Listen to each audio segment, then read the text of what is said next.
आज मैं आपको क्लास 9th में पहले आपको फर्स्ट सेक्शन में मैंने 1.1 एक्सरसाइज के बारे में बताया था, नंबर सिस्टम, संख्या पद्धति का। आज उसी का दूसरी एक्सरसाइज के बारे में हम आप लोगों को बताने जा रहे हैं, जिसमें से 1.2 इसका पहला क्वेश्चन है, नीचे दिए गए कथन सत्य हैं या असत्य हैं, कारण के साथ अपने उत्तर दीजिए। पहला है, प्रत्येक अपरिमेय संख्या एक वास्तविक संख्या होती है। ये सही है। क्या है इसका आंसर? हम लिखेंगे पहला पार्ट सही है। क्यों सही है? सही है क्यों सही है? क्योंकि जो हमारी अपरिमेय संख्या वास्तविक संख्या होती है, क्योंकि जो अपरिमेय संख्या है वो रियल नंबर हो सकती है। कारण क्या है कि जो वास्तविक संख्या है, जो रियल नंबर है, वो परिमेय और अपरिमेय दोनों संख्याओं से मिलकर बनती है। यहां पे लिख सकते हैं, क्योंकि वास्तविक संख्या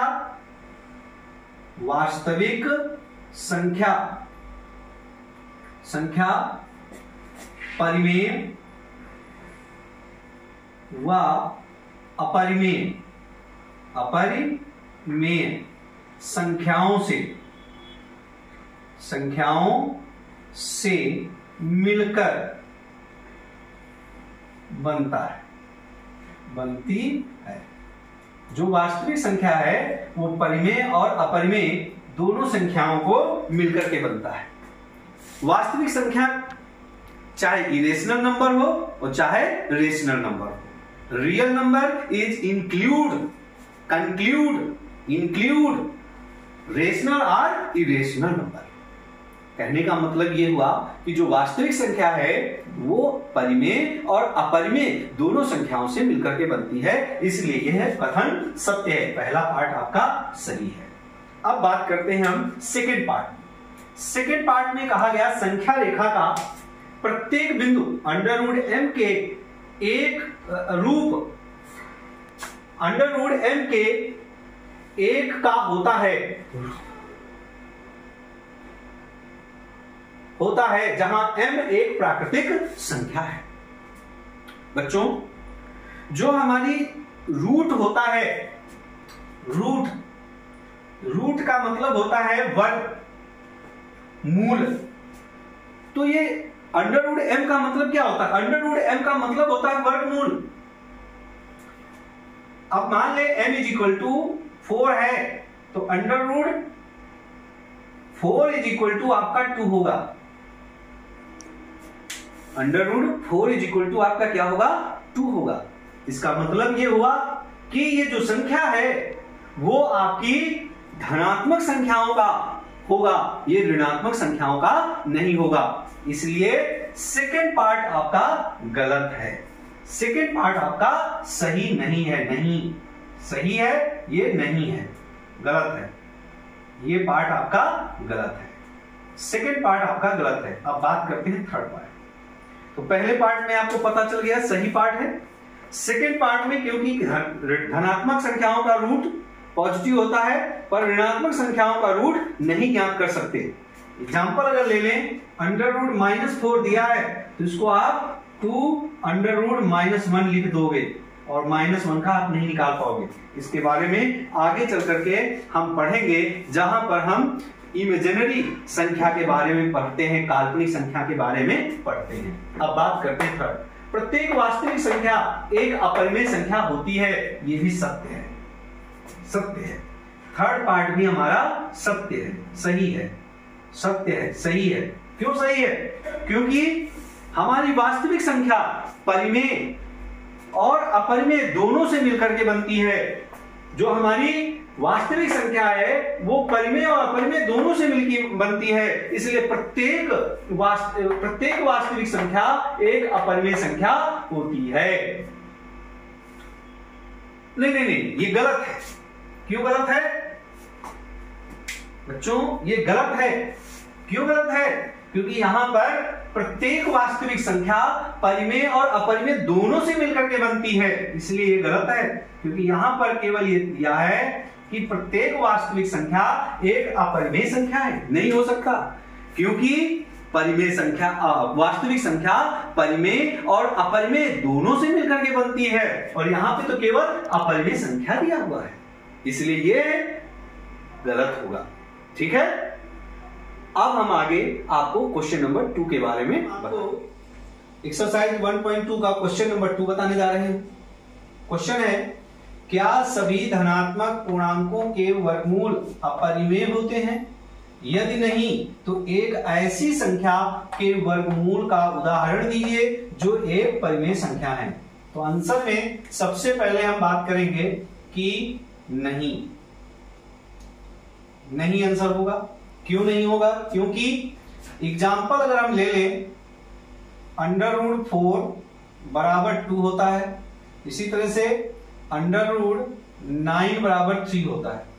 तो आप यहां पे देख रहे हैं कि अगर हम 4 का वर्गमूल निकालते हैं तो 2 आ रहा है, 9 का वर्गमूल निकालते हैं तो 3 आ रहा है। 4 का वर्गमूल 2 आ रहा है और 9 का वर्गमूल 3 आ रहा है। 2 और 3 दोनों ही हमारी क्या हैं? एक परिमेय संख्याएं हैं, और 4 और 9 धनात्मक पूर्णांक हैं, इनका वर्गमूल एक अपरिमेय संख्या नहीं है। ठीक है, इससे ये पता चलता है, यहां पे लिख सकते हैं, चूंकि 2 व 3 धनात्मक पूर्णांक हैं, धनात्मक पूर्णांक, या इन्हें हम वास्तविक धनात्मक पूर्णांक हैं, साथ में ये परिमेय संख्या है, परिमेय संख्या है, क्योंकि परिमेय संख्या भी परिमेय संख्या वही है जो P/1 क्योंकि फॉर्म में लिखा जा सके, तो ये परिमेय संख्या भी है। इसलिए ये है कथन असत्य है। क्या सभी धनात्मक पूर्णांकों के वर्गमूल अपरिमेय होते हैं? नहीं, सभी धनात्मक पूर्णांकों के वर्गमूल अपरिमेय नहीं होते हैं, क्योंकि 4 धनात्मक जो आपका पूर्णांक है उसका वर्गमूल निकालते हैं तो 2 आता है, 9 धनात्मक को हम निकालते हैं तो 3 आता है। 2 और 3 दोनों ही धनात्मक पूर्णांक भी हैं और ये परिमेय संख्या भी हैं, और ये परिमेय संख्या भी हैं, जो कि कथन साबित कर देता है, सिद्ध कर देता है कि यह कथन गलत है। क्या सभी धनात्मक पूर्णांकों के वर्गमूल अपरिमेय होते हैं? नहीं होते हैं, क्योंकि 4 का वर्गमूल 2, 9 का वर्गमूल 3, 2 और 3 धनात्मक पूर्णांक व परिमेय संख्या हैं।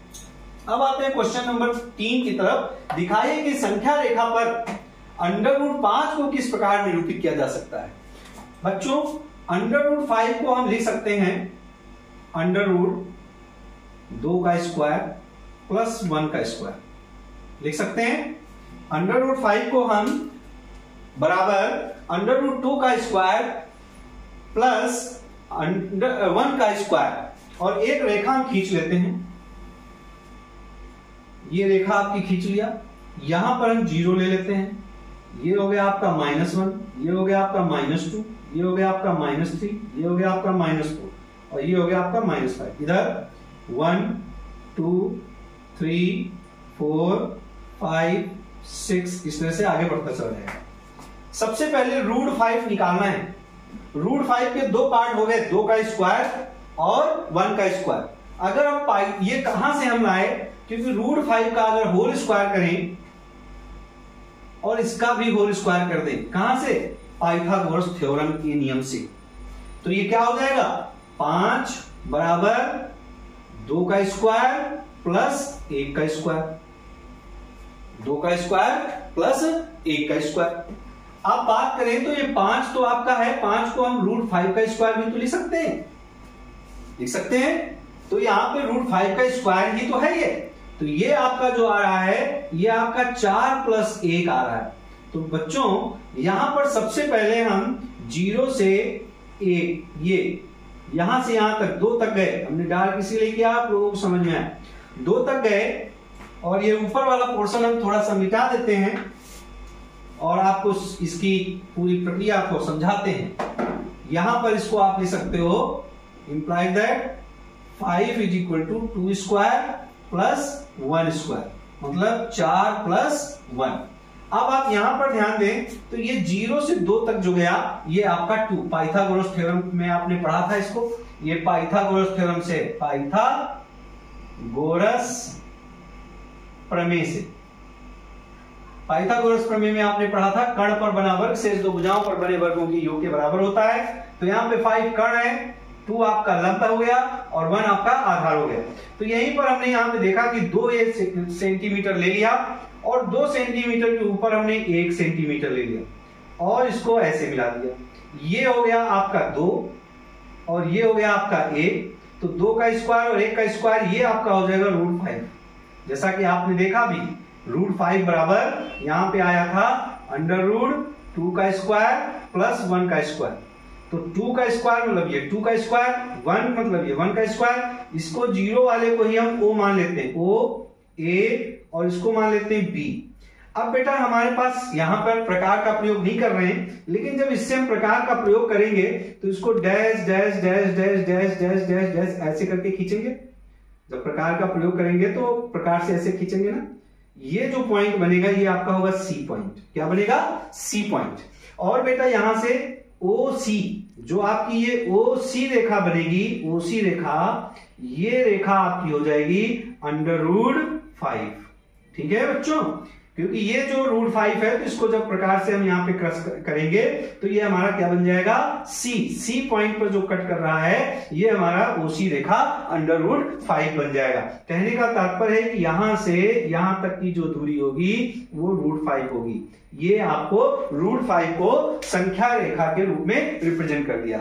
इसी तरह से √5 की बजाय √3 को भी हम रिप्रेजेंट कर सकते हैं, √1 को भी रिप्रेजेंट कर सकते हैं, वो √2 को रिप्रेजेंट कर सकते हैं, √7 को रिप्रेजेंट कर सकते हैं। इसी प्रकार से √11 को रिप्रेजेंट कर सकते हैं, √17 को रिप्रेजेंट कर सकते हैं। तो इसको आप लोग करिएगा, आप लोगों के लिए होमवर्क दे रहा हूं मैं कि आप लोग इसको करिएगा।